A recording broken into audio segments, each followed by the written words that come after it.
और बेटा राजू, क्या हाल है? बस सर, वही हड्डी वही खाल है। आप सुनाओ, आप कैसे हो? बस अपनी भी कट रही है किसी तरह से। ऐसे ही कटते कटते किसी दिन दुनिया से कट लोगे सर। क्या बोला बे? अब मैंने कहा कि यूं कटने कटाने की बात मत कीजिए सर, मुझे अपने दादाजी की याद आने लगती है। क्यों? तुम्हारे दादाजी जेब काटते थे क्या? नहीं, गला काटते थे। गला क्या, हाथ पांव भी काटते थे। क्या मतलब?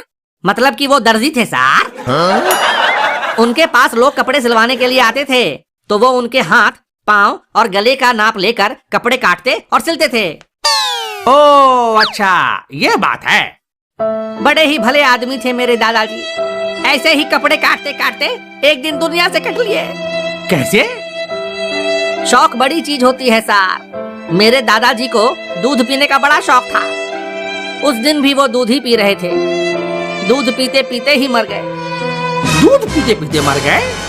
हाँ, भैंस उन पे गिर गई थी। बहुत दुख हुआ तुम्हारे दादाजी के बारे में सुनकर। क्यों, आप उनके रिश्तेदार थे जो आपको दुख हुआ? नहीं, मैं तो पूछ रहा था कि अब उनके जाने के बाद उनकी दर्जी की दुकान तो बंद हो गई होगी। तो क्या हुआ, मैं हूँ ना, आगे चलकर मैं ही तो उनका बिजनेस संभालूंगा। तुझसे तो अपनी चड्डी नहीं संभलती, बिजनेस क्या संभालेगा? और ये बता, ये दर्जीगिरी बिजनेस कब से हो गया बे? ओ हेलो सर, बिजनेस मेरे खून में है। दादाजी कहते थे कि कोई धंधा छोटा नहीं होता और धंधे से बड़ा कोई धर्म नहीं होता। मुझ में है बनिए का दिमाग और मियाँ भाई की डेयरिंग। अबे ओ रईस फिल्म के गरीब डायलॉग राइटर, ज्यादा शाहरुख खान ना बन। बिजनेस का धेला भी नहीं आता तुझे। बिजनेस करेगा, दिमाग है तेरा? आपसे तो बढ़िया ही दिमाग है मेरा। क्या बोला बे? और नहीं तो क्या, अगर आपकी जगह मैं होता तो अभी किसी सरकारी स्कूल में सरकारी टीचर की नौकरी करके लाखों रुपए छाप रहा होता। आपकी तरह प्राइवेट स्कूल में चिल्लर नहीं गिन रहा होता और यूं घर बैठ के चंद रुपयों की खातिर बच्चों को ट्यूशन नहीं दे रहा होता। हाँ, तू ठीक ही कह रहा है राजू। समय पर किसी ने मुझे सरकारी नौकरी के बारे में बताया नहीं और मैं बस प्राइवेट टीचर बन के ही रह गया। अब तो यार उम्र भी नहीं रही। क्या सर जी, आप भी माना की शक्ल से बुढ़े लगते हो, मगर होगे तो आप 30-35 साल के ही ना। दुनिया भर की सरकारी नौकरियां हैं आपके लिए। टीचर की नौकरी तो कहीं भी मिल जाएगी आपको। 50-60 हजार से सैलरी तो स्टार्ट ही होती है और लाखों तक जाती है। क्या यहाँ 5-7 हजार में अटके पड़े हुए हो आप? अच्छा, लेकिन इसके बारे में पता कहाँ से चलेगा? कुछ नहीं करना है आपको, बस फ्रेशर्स टारगेट का ऐप इंस्टॉल कर लो आप। Freshers target app? हाँ, फ्रेशर्स टारगेट ऐप। यह एक ऐसा ऐप है जिसमें आपको रोज देश भर में निकलने वाली सरकारी नौकरियों के बारे में सूचनाएं आती रहेंगी। एक बार इसको इंस्टॉल कर लो, फिर आपको रोज 10-12 नई सरकारी नौकरियों की नोटिफिकेशंस आती रहेंगी। उनको क्लिक करके खोल लो और उन नौकरियों के बारे में सारी डिटेल्स पढ़ लो। फिर वहाँ पे उन नौकरियों की ऑफिशियल साइट्स पर जाकर उन नौकरियों के लिए अप्लाई कर दो।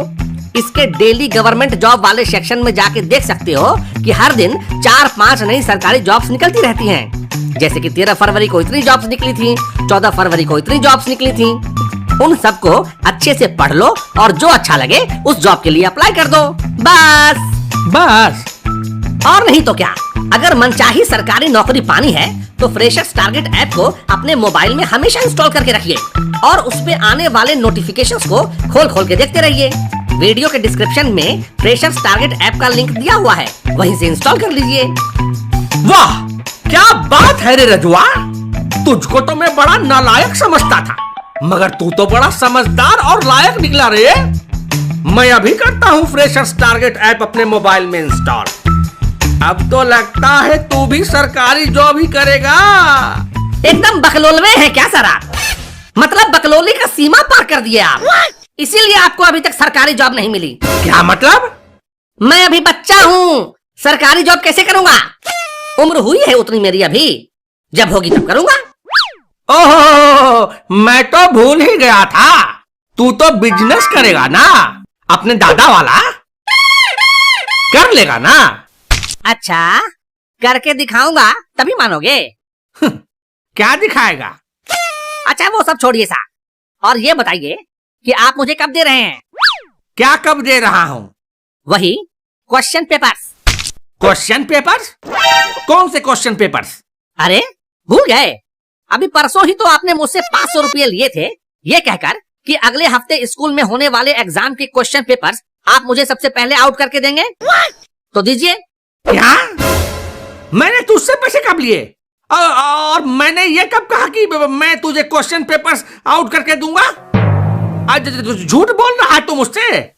सर, ये तो आपको पता है कि ये झूठ है, मुझे पता है कि ये झूठ है, पर ये प्रिंसिपल सर को नहीं ना मालूम है कि ये झूठ है। सोचिए, अगर ये बात प्रिंसिपल सर को पता चल जाए कि आप पैसे लेकर क्वेश्चन पेपर्स आउट करते हैं, तो आपका क्या होगा सर? क्या होगा? आपके तो लग जाएंगे सर। अगर आप ये चाहते हैं कि ये बात आगे तक ना जाए, तो मेरा मुंह बंद रखने की कीमत है 2000 रुपए, ओनली 2000। चलिए चलिए, अब जल्दी से 2000 की एक पत्ती इधर सरका दीजिए सर। देखा सर, बिना कुछ किए बैठे बैठे मैंने आपसे 2000 रुपए कमा लिए। अब तो आपको समझ में आ गया होगा। क्या? यही कि अपन कितना बड़ा बिजनेसमैन है सर।